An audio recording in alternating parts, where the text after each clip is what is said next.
আমি আসলে 98 থেকে আড়ং-এর প্রডিউসার। 2006 পর্যন্ত আমি কাপড়ের কাজই করতাম।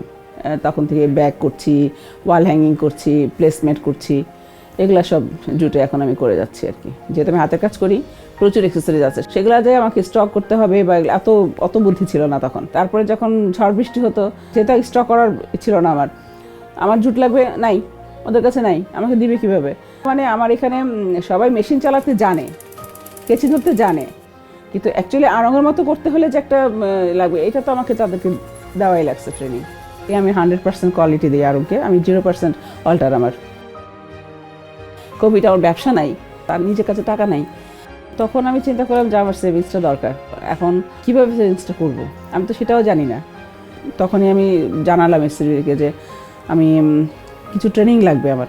আমি কস্টিংটা ঠিকমতো করতে পারি না, হিসাবটা ঠিকমতো রাখতে পারি না, হ্যাঁ, তারপরে আমি অতটা অর্গানাইজ না, তো যার ফলে টাইমলি প্রোডাক্ট দেওয়া এটাও একটা আমার জন্য চ্যালেঞ্জ ছিল।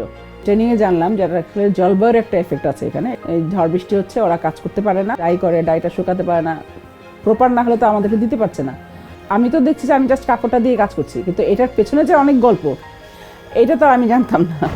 কস্টিংয়ে ট্রেনিং নিয়েছি আমি, অ্যাকাউন্টসে ট্রেনিং নিয়েছি আমি, এখন নিজেকে একটু গোছানোর চেষ্টা করছি আর কি। আগে এতটা তো অর্গানাইজ ছিলাম না, অত রিস্ক নেওয়াটা বুঝতে পারতাম না আর কি, যে রিস্ক নেওয়া যাবে বা আমি কিছু করবো, সবসময় একটা টেনশন কাজ করতে করতে এখন আমি যথেষ্ট অর্গানাইজ ট্রেনিং নিয়ে। এখন আমি চাই আমার কারখানাটা বড় হোক, আমি বড় করতে চাই এবং রিস্কটা নিতে পারবো। আমি এখন যথেষ্ট অর্গানাইজড ট্রেনিংয়ের মাধ্যমে।